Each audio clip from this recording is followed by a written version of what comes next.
அனைவருக்கும் வணக்கம். முதல்ல ஒரு 2-3 வீடியோவே சொல்லணும்னு நினைச்சிட்டு இருந்தேன். ஆனால் ஃப்ளோவில் மறந்துட்டேன். என்ன அப்படின்னா, தமிழக வெற்றி கழக ஆதரவாளர்கள், அதாவது எப்படின்னா, எனக்கு மற்றது எல்லாமே செகண்ட் தான். விஜய் அண்ணா தான் ஃபர்ஸ்ட்.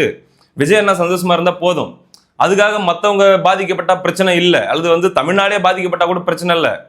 தமிழ்நாடு அடி வாங்கினாலும் விஜய் அண்ணா அடி வாங்கக்கூடாது. விஜயன் அப்படின்னு நினைக்கிற மாதிரியான ஆட்கள் யாராச்சும் இருந்தீங்க அப்படின்னா, நான் உங்ககிட்ட பர்சனலாகவே கேட்குறேன், தயவு செஞ்சு இந்த சேனலை அன்சப்ஸ்கிரைப் பண்ணிடுங்க. சப்ஸ்கிரைப் பண்ணி வச்சுருந்தீங்க அப்படின்னா. ஏன் அப்படின்னா, லவ் அப்படிங்கிறது ஒருத்தருக்கும் ஒரு அளவில் இருக்கும். எனக்கும் விஜய் அவர்களை பிடிக்கும். ஆனால் எந்த லிமிட்டில் பிடிக்கும் அப்படின்னு ஒன்று இருக்குது. எனக்கு என்னுடைய சிஎம்மாக தான் இன்றைக்கி நான் அவரை பார்க்குறேன். எனக்கு பிடிச்ச நடிகராக நான் பார்க்கல. அதனால் இந்த சேனல் பொறுத்த வரைக்கும் இந்த ஆட்சியில் நடக்கக்கூடிய தவறுகளையும், இந்த தமிழக வெற்றி கழகம் கட்சி சார்ந்தவர்கள் பண்ணக்கூடிய தவறுகளையும் தான் அதிகமாக பேசும். நீங்கள் சொல்கிறீங்க இல்லையா, நல்லதெல்லாம் சொல்லுங்க அப்படின்ட்டு. நல்லதை சொல்கிறதுக்கு டிஐபிஆர் அப்படின்னு சொல்லி தனியாக ஒரு துறையே இருக்குது. அது போக பார்த்தீங்கன்னா, அவ்வளோ அவங்களுடைய சோஷியல் மீடியா பவர் அப்படிங்கிறது இந்தியாவிலே ஒரு நரேட்டிவ் செட் பண்ண முடியும் அப்படிங்கிற அளவுக்கு ஒரு பெரிய பவர் இருக்குது. ஸோ அவங்களுடைய நல்லதை சொல்கிறதுக்கு கோடி பேர் இருக்காங்க. ஆனால் குறைகளை, ஒரு ஆளுங்கட்சி பவருடைய உச்சத்தில் உட்காந்துட்டு இருக்கும்போது அந்த தவறுகளை, குறைகளை துணிச்சலாக பேசுறது தான் இங்கே ஆட்கள் கம்மியாக இருக்கிறாங்க. நம்மக்கிட்ட பர்சனல் அபியூஸ் இருக்காது.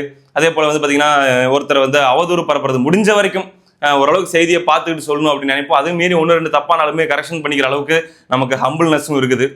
மற்றபடி தவறுகளையும் குறைகளையும் தான் இந்த சேனல் பேசும். மீண்டும் மீண்டும் அழுத்தமாக சொல்கிறேன். எனவே எனக்கு இல்லைப்பா, இது பார்த்தா அன்கம்ஃபர்டபுளாக இருக்கும், ஒரு மாதிரி எனக்கு பிடிக்கையா உன்னை முன்னெல்லாம் திமுகவை கலாச்சிக்கிட்டு பயங்கரமாக ஃபன் பண்ணிட்டு இருந்த டைம்லலாம் பிடிக்கும். இப்போல்லாம் உன் வீடியோவை பார்க்கும்போது ஒரு மாதிரி இரிட்டேட்டிங்காக இருக்குது அப்படின்ற மாதிரிலாம் நிறைய பேர் சொல்லி நான் பார்த்துருக்கேன். என்னால் நல்லாவே அந்த ஃபீலிங்கை புரிஞ்சிக்க முடியுது. திமுகவுக்கு எதிராக பேசிட்டு இருக்கும்போது திமுக காரங்களுக்கு இரிட்டேட்டிங்காக இருந்திருக்கும். நாம் தமிழரை விமர்சிக்கும் போது நாம் தமிழர்காரங்களுக்கு இரிட்டேட்டிங்காக இருந்திருக்கும். அந்த மாதிரி இரிட்டேட்டிங்காக இருக்கிறதெல்லாம் ரொம்ப ரொம்ப நார்மலான விஷயம். நமக்குள்ள ஒரு வைப் அப்போ ஒத்து போச்சு. ஏன்னா பொது எதிரி திமுக அப்படின்னு இருந்தப்ப, இன்னைக்கு யார் ஆளுங்கட்சியாக இருக்காங்களோ அவங்கள நோக்கி தான் கேட்கணுன்ற இடத்துக்கு வந்ததுக்கப்புறம் கண்டிப்பாக நமக்குள்ள அந்த வைப் ஒத்து போகாது. ஸோ ஏன் நம்ம ஒருத்தர் கஷ்டப்படுத்திக்கணும்? அதனால் அன்சப்ஸ்கிரைப் பல்காக பண்ணிடுங்க. இதை நான் எந்த விதமான இதுவும் இல்லை, இதுதான் நல்லது. உங்களுடைய ஒரு என்ன சொல்கிறது, மைண்ட் ஃப்ரீயாக இருக்கணும் அப்படின்றதுக்காக அந்த ரொம்ப எமோஷனலான ஆட்களை நான் சொல்கிறேன். அதே சமயத்தில் தம்பி, யாராக இருந்தால் என்ன, ஆளுங்கட்சியாக இருந்தானே எதிர்கட்சியாக இருந்தானே யாராக இருந்தால் என்ன, தப்புனா தப்புன்னு பேசு தம்பி, அதுக்கெல்லாம் ஒன்றும் யோசிக்காத, நாங்கள் உங்க கூட இருக்கோம், தைரியமாக கேள்வி கேளு அப்படின்னு சொல்லக்கூடிய அண்ணன்கள், அக்காக்கள், பெரியவங்க, சின்னவங்க யார் இருந்தாலுமே தயவு செஞ்சு உங்களுடைய சப்ஸ்கிரிப்ஷனையும் நீங்கள் பண்ணுங்கள். அதே மாதிரி கமெண்ட் செக்ஷன்லையும் உங்களுடைய என்ன சொல்கிறது, ஒரு உத்வேகத்தை நீங்கள் கொடுங்க. நெகட்டிவிட்டி ரொம்ப ஃபில்டாக இருக்குது சம்டைம்ஸ்லாம். இப்போ தாவேக்காவை கேள்வி கேட்க ஆரம்பித்ததுக்கப்புறம், விமர்சிக்க ஆரம்பித்ததுக்கப்புறம் சோஷியல் மீடியாலலாம் அவ்வளோ அபியூசஸ். அது எதிர்பார்த்தது தான், எல்லா கட்சிக்காரங்களும் பண்ணுவாங்க, இவங்க தான் பண்ணுவாங்கன்னு நான் சொல்லலை. அவ்வளோ பர்சனல் அபியூசஸ், ஃபேமிலி அபியூசஸ்ன்றதெல்லாம் நம்ம ஃபேஸ் பண்ணிட்டு இருக்கிறோம். அது போக பார்த்தீங்கன்னா ஒரு சில பேர் வருத்தப்படுறதையும் பார்க்குறோம். ஸோ ரொம்ப நெகட்டிவிட்டி ஃபீல்டாக இருக்குது. ஸோ பாசிட்டிவான ஆட்கள் தயவு செஞ்சு நல்லா இருக்குண்டா அப்படின்னு சொல்லி கமெண்ட்டில் சொல்லிட்டு போங்க. அது ஒரு மாதிரி ஒரு நல்லாயிருக்கும், அதை பார்க்கும்போது ஒரு ஹாப்பினஸ் கிடைக்கும். Okay, thank you. அடுத்து ஒரு முக்கியமான விஷயத்துக்குள்ளே போயிடலாம். இதுவும் ரொம்ப ரொம்ப ஒரு 2-3 நாளாகவே ரொம்பவே பாதித்த ஒரு விஷயம் அப்படின்னு நான் சொல்லுவேங்க. என்ன தனிப்பட்ட முறையில் என்னுடைய மனசை ரொம்ப பாதித்த விஷயம் நான் சொல்லுவேன். ஏன்னா நான் ஆசிரியர்கள் இருக்கக்கூடிய குடும்பத்திலிருந்து வந்தவன். அரசு பள்ளி ஆசிரியர்கள் இருக்கக்கூடிய குடும்பம், அரசு பள்ளியிலேயே படிச்சிருக்கேன். அப்படின்னும் போது பார்த்தீங்கன்னா, அரசு பள்ளி மாணவர்களுடைய மனநிலை எப்படி இருக்கும்னு எனக்கு தெரியும். கவர்மெண்ட் ஸ்கூலில் டீச்சர்ஸாக இருக்கிறவங்களுடைய மனநிலை எப்படி இருக்கும், அவங்க ஃபேஸ் பண்ணுற ப்ரெஷர்ஸ்லாம் எப்படி இருக்கும் அப்படின்றதான் ரொம்பவே பார்த்தவன். ஏன்னா வெறும் எனக்கு வேண்டப்பட்டவங்க அப்படின்றத தாண்டி அவ்வளோ பேரை எனக்கு தெரியும், கவர்மெண்ட் ஸ்டாஃப்ஸ், கவர்மெண்ட் டீச்சர்ஸ் அப்படின்னும் போது. அப்போது அவங்க இப்போ புதுசாக ஃபேஸ் பண்ணிட்டு இருக்கிற ஒரு பிரச்சனை அப்படிங்கிறது பார்க்க அவ்வளோ கஷ்டமாக இருக்குது. என்ன அப்படின்னா, ஆய்வு பண்ணிக்கிறோம் அப்படின்னு சொல்லிட்டு தாவேக்காரங்க கிளம்புறது. இப்போது அரசு பள்ளிகளை ஆய்வு பண்ணுறதுக்கு அப்படின்னு சொல்லி ஏஇஓ, சிஇஓ, டிஇஓ, அதுக்கப்புறம் பார்த்தீங்கன்னா சப் கலெக்டர் வருவார், கலெக்டர் வருவார், சம்டைம்ஸ் மினிஸ்டர் கூட வருவார். அவங்களுக்கு தான் அந்த வேலை. அதுக்காக தான் அவங்களுக்கு சம்பளம் கொடுத்து வச்சிருக்காங்க. திடீர்னு போவாங்க, இன்ஸ்பெக்ஷன் போவாங்க, இல்லை விசிட் போவாங்க, ஸ்டூடெண்ட்ஸை செக் பண்ணுவாங்க, எல்லாமே அவங்க பண்ணுவாங்க. அப்போ அவங்க கிட்ட பெஸ்ட்டாக கவர்மெண்ட் வேலை வாங்கினாலே பள்ளியில் நடக்க வேண்டியதெல்லாம் சரியாக நடந்துடும். ஆனால் எந்த வகையான என்ன சொல்கிறது, நேரடியான அரசாங்க பிரதிநிதித்துவம் இல்லாத கட்சிக்காரங்க இருக்காங்க இல்லையா, தாவேக்கா துண்டு போட்டுக்கிட்டு முந்தானேத்து வரைக்கும் முனையில் உட்காந்துட்டு துண்டு பீடி குடிச்சு நின்றுட்டு தேட்டரில் எப்படா டிக்கெட் கிடைக்குன்னு சொல்லி கேட்டை உடச்சி குதிச்சிக்கின்னு, அப்படி தானே காம்பவுண்ட் மேலே ஏறி குதிச்சிக்கின்னு, இல்லையா தேட்டரில் போய் படம் பார்க்கும்போது சீட்டை கிழிச்சிக்கிட்டு, இந்த மாதிரி வேலை பண்ணவங்கலாம் இன்னைக்கு நான் கட்சிக்காரனா ஃபார்ம் ஆகிட்டேன் அப்படின்னு ஃபார்ம் ஆகிருக்காங்க. ஓகே, இது அவங்களுடைய டைம், அவங்களுடைய காலம், ஒன்றும் தப்பு கிடையாது. துண்டை போட்டுக்க வேண்டியது, 5 பேர் 10 பேர் கும்பலாக போக வேண்டியது, அரசு பள்ளிகளுக்குள் நுழைய வேண்டியது, அங்கே போய் நின்றுக்கிட்டு டீச்சருங்களை கூப்பிட்டு எப்படி இருக்கு, தண்ணிலாம் குழாயில் தண்ணி நல்லா வருதா? அதுக்கப்புறம் பார்த்தீங்கன்னா இப்படி காலை உணவு திட்டம்லாம் பரவாயில்லையா? வேறு ஏதாச்சும் பிரச்சனையா? அப்புறம் எல்லாம் கரெக்டாக நடக்குதா? யாரையா நீங்கள்? யார் நீங்கள்? யார் நீ? அந்த அந்த வளாகத்துக்குள்ளே போயிட்டு கட்சி துண்டை போட்டுக்கிட்டு போயிட்டு இன்ஸ்பெக்ஷன் பண்ணுறதுக்கு நீ யார்? ஹெல்ப் பண்ணுறதுக்கு போகிற இல்லை எதுக்கோ போகிறனாலுமே இதுதான் முறையா? அப்போ அந்த அதிகாரிகள் அமைச்சர்கள் அவங்களாம் எதுக்கு இருக்காங்க?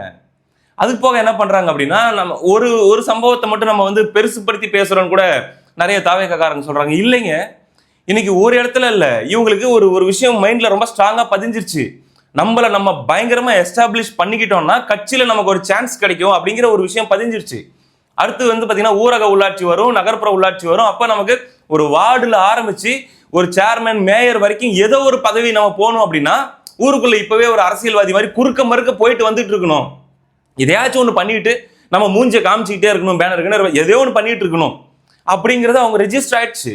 அப்போ என்ன பண்ணிட்டாங்கன்னா கிளம்பிட்டாங்க, அதை நம்ம ரீல்ஸ் எடுத்து போடணும் அப்படின்னு சொல்லி போயிட்டு என்ன பண்றாங்க அப்படின்னா, அங்க பள்ளியில விஜய் அவர்களுடைய பக்கத்து புகைப்படத்தை எடுத்துக்கிட்டு மாணவர்கள்கிட்டலாம் காட்டிக்கிட்டு இவர் யார் தெரிதா அப்படியா இப்படியான்னு பேசிட்டு இருக்கிறாங்க. ரைட்டு. பின்னாடி நின்றுக்கிட்டு பசங்களை பாருங்க, கண்டிப்பா பாத்தீங்கன்னா இவங்க படிக்கிற பசங்களா இல்ல வந்து வேலைக்கு போற பசங்களா அப்படின்னு தெரியல. ஏன்னா ஒரு வேலை நாள்ல வேலையை விட்டுக்கிட்டு கட்சிக்காரங்க கூட சுத்தி நிற்கிறாங்க அப்படின்னா பாவம் படிச்சுட்டு வேலை இல்லாம இருக்கிற பசங்களா தான் இருக்கிறதுக்கான வாய்ப்பு இருக்குது. வீடியோ பிடிச்சிக்கின்னு எல்லாத்தையும் அப்படியே கவர் பண்ணிக்கின்னு அடுத்து அதை எடுத்து ரீல்ஸ் போடுறது. அதாவது தாவேகாரங்க தப்பு பண்ணாங்கன்னு வச்சுக்கோங்களேன், மற்றவங்களாம் தப்பு பண்ணாங்கன்னா கண்டுபிடிக்க முடியாது. தாவேகாரங்க தப்பு பண்ணாங்கன்னா ஈஸியாக கண்டுபிடிச்சிடலாம். எப்படின்னா ஒரு படத்தில் வடிவேலு திருடனா இருப்பார், போயிட்டு ஒரு பணக்கார வீட்டில் இருக்கிற சாமானெல்லாம் திருடிட்டு வீட்டுக்கு போயிடுவார். போகிறதுக்கு முன்னாடி கூட இருக்கிறவங்க கிட்ட டேய் மோப்பனாய் வந்தால் கண்டுபிடிக்க கூடாது, மிளகா பொடியை போட்டு வந்துருங்கடா அப்படின்ட்டு போய் படுத்துக்குவார். மிக்சியெல்லாம் தலைக்கு வச்சுட்டு அப்படி படுத்துட்டு இருப்பாரு. நம்ம ஆளுங்க என்ன பண்ணுவாங்கன்னா அவர் கூட இருக்கிறவங்க அந்த வீட்டில இருந்து இவர் படுத்துட்டு இருக்கிற இவருடைய கால் சந்து வரைக்கும் அப்படியே மிளகா பொடி கொட்டி ரோடு போட்டு வந்துருவாங்க. போலீஸ் வந்து கரெக்டாக வந்து அப்படியே நிற்கும். அந்த மாதிரி நம்ம தாவேக நண்பர்கள் எங்கே போய் என்ன வேலை பார்த்தாலும் அது ஒரு ரீல்ஸ் எடுத்து போட்டு இப்படி ஒரு வேலையை நான் செய்து விட்டேன் அப்படிங்கிற மாதிரி போட்டு மாட்டிப்பாங்க. அப்படி பண்ணி வச்சிருக்காங்க. அதே போல இடும்பாவனம் அப்படிங்கிற பகுதியில் இருக்கக்கூடிய ஒரு அரசு பள்ளியில் போயிட்டு இந்த மாதிரி நாங்கள் ஆய்வு பண்றோம்னு போயிட்டு அடுத்து கேக் கட் பண்ணி பர்த்டே செலிப்ரேஷன் பண்ணிட்டு இருக்காங்க. சால்வையை போத்திக்கிட்டு அது ஒரு ரீல்ஸாக எடுத்துட்டு இருக்கிறாங்க. ஏங்க யார் நீ? யார் நீங்கெல்லாம்? முதல்ல இப்போ நீங்கள் சொல்கிறீங்க இல்லை நாங்கள் ஹெல்ப் பண்ணுறதுக்கு தான் வந்தோம், இல்லை நாங்கள் சப்போர்ட் பண்ணுறதுக்கு தான் வந்தோம் அப்படின்னா இது தப்பான முன் உதாரணங்க. பள்ளி நடக்கிற நேரத்தில் நீங்கள் பாட்டுக்குள்ளே பூந்துக்கிட்டு மொபைல் ஃபோனில் கண்டதையும் எடுத்துக்கிட்டு அதில் 4 பேர் ஃபோனில் திடீர்னு பாட்டு பாடும், இதெல்லாம் அந்த மாணவர்களுக்கு எவ்வளோ டிஸ்ட்ராக்ஷன்.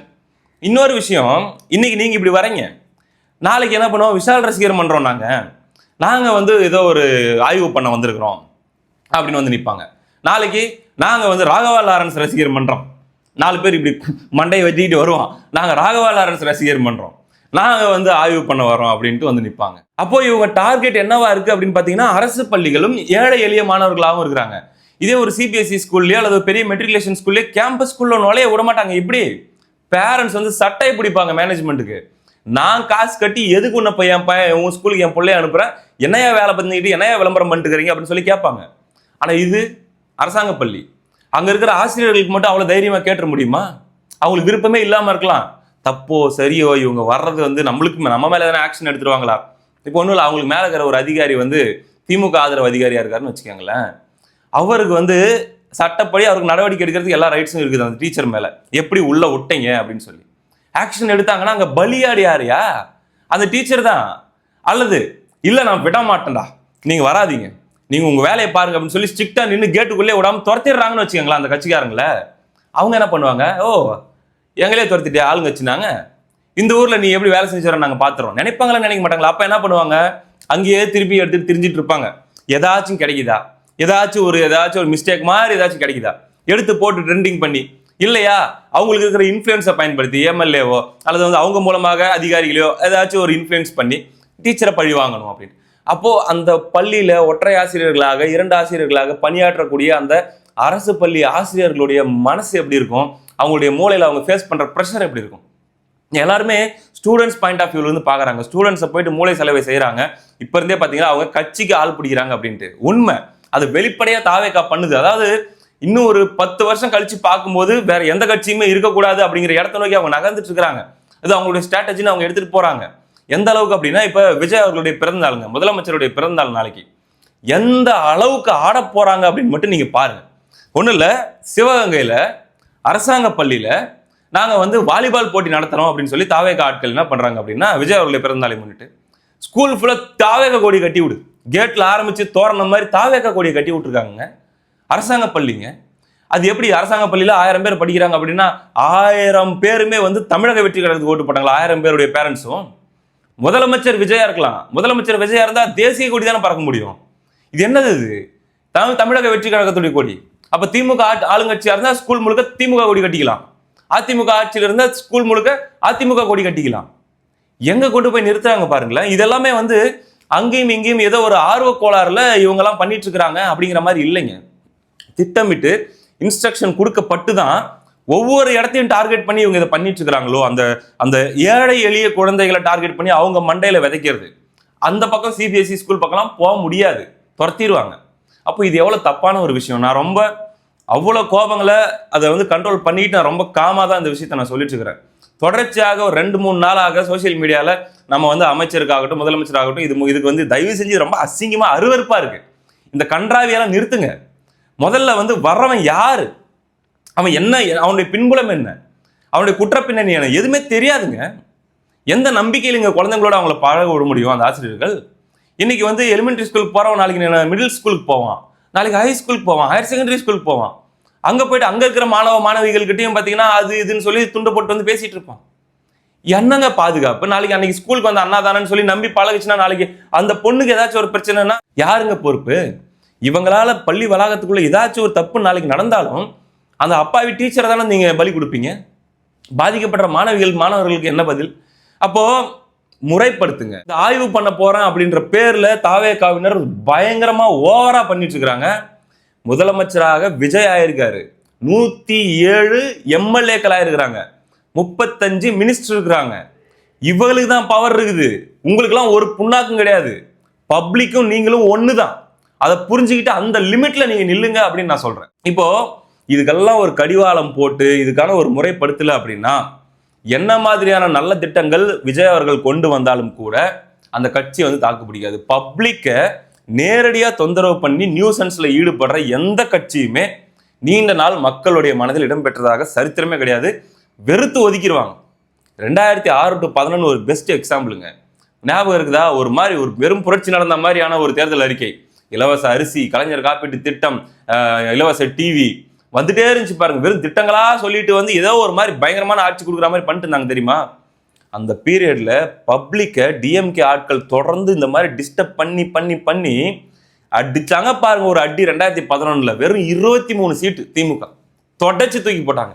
ஒரே காரணம், நேரடியாக பாதிக்கப்படுறது அந்த கட்சிக்காரனால அந்த ஊருக்காரங்க நேரடியாக பாதிக்கப்படுறது. ஒரு தெருவில் இருக்கிறாங்கன்னா அந்த தெருவுக்காரங்க நேரடியாக பாதிக்கப்படுறது. ஒரு 2 ஏக்கர் நிலம் வச்சிருக்காங்கன்னா அந்த நிலத்துக்காரங்க நேரடியாக பாதிக்கப்படுறது. இந்த நேரடியா பப்ளிக்கை டிஸ்டர்ப் பண்ற கட்சி விலங்கினதா சரித்திரமே கிடையாது. இதை ஆரம்பத்திலேயே தாவேகா சரி பண்ணிக்கல அப்படின்னா இதுக்கு மிக மிக பெரிய விலை கொடுக்க வேண்டியதா இருக்கும்.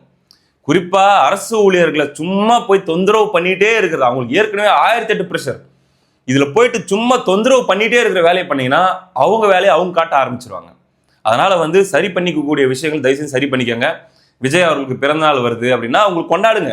ஆனா தமிழ்நாட்டில் இருக்கிற அத்தனை பேரும் கொண்டாடணும் அப்படின்னு சொல்லி நீங்க எதிர்பார்க்காதீங்க. தமிழ்நாட்டில் இருக்கிற அத்தனை பேரெல்லாம் நீங்க வேணும், உங்களை பிடிக்கும்லாம் ஓட்டு போடல. 3ல் 1 பங்கு தான் போட்டிருக்காங்க. அதை புரிஞ்சுக்கிட்டு நீங்க செயல்பட்டீங்கன்னா நல்லா இருக்கும் அப்படிங்கிறது தான் நம்முடைய தாழ்மையான கருத்து. ஆமா, அதனால தொடர்ச்சியாக இன்னும் பல வீடியோக்களை நம்ம பேசுவோம். அடுத்த வீடியோவில் சந்திப்போம். நன்றி.